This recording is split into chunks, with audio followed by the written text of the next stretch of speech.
China and the United States have begun a fresh round of trade talks in London as both sides work to stabilize a fragile truce following months of escalating tariffs. The negotiations are taking place at the historic Lancaster House with Chinese Vice Premier He Lifeng leading Beijing's delegation. On the U.S. side, the Treasury Secretary Scott Bessent, Commerce Secretary Howard Lutnick, and Trade Representative Jamieson Greer are leading the talks.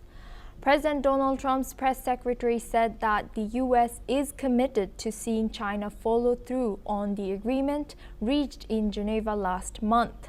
Although the UK is not taking part in these talks, British officials have welcomed the dialogue, reiterating their support for free trade and warning that trade wars benefit nobody.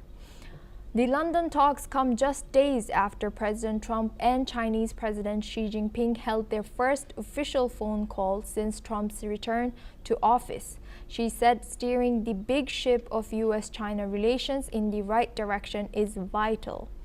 One major issue on the table is China's restrictions of rare earth exports, which are critical for EV batteries and other advanced technologies. U.S. officials want those shipments restored, while Beijing is pushing for relief on U.S. immigration curbs and access to high-end tech markets.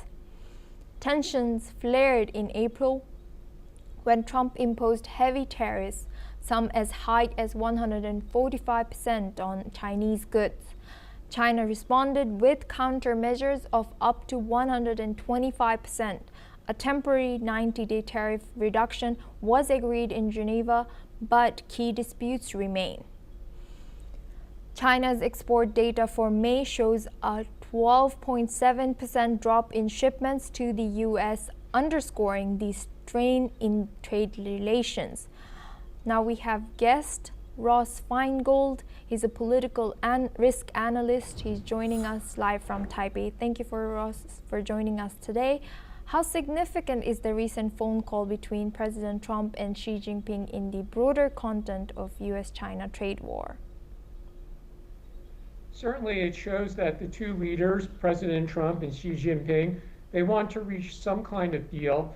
There are a lot of people in the United States who think that the U.S. should completely decouple from China. However, it doesn't seem that that's what Trump wants. Trump wants high-tech manufacturing to be done in the United States. He's talked a lot about semiconductors. He's talked about iPhones. But I think for some of the cheaper products, low-cost products, whether that's toys or clothes or shoes, I think Trump is okay with those products being manufactured in China and exported to the United States, but subject to some conditions. And those conditions are that U.S. products are able to enter the China market at the same low tariffs that China products have entered the U.S. market, and those non-tariff barriers that have made it difficult for U.S. companies to do business in China are eliminated. So by having the phone call, I think President Trump sent a signal that he wants the United States to do business with China, but he wants it to be fair, and that the two sides need to talk and achieve that goal. And given the mixed signals since the tentative Geneva deal, what are the realistic chances that the London talks will lead to a durable de-escalation of the trade tensions between China and U.S.? Certainly, Trump's comments following the phone call with Xi Jinping were positive, and I think that is really a message to his negotiating team, who are negotiating as we speak with the Chinese side, that they want to have some kind of positive outcomes from these trade talks. So again, I think the negotiators, the message they're giving to China is that the U.S. market is available. It is open to goods manufactured in China, but there are some issues that need to be addressed, and that includes the access that U.S. products have to the Chinese market. And how might the leadership and negotiation styles of the U.S. delegation led by Treasury Secretary and Commerce Secretary Lutnick and the Chinese delegation led by Vice Premier He Lifeng influence this outcome? That's a very good question. Certainly the negotiating styles are very different.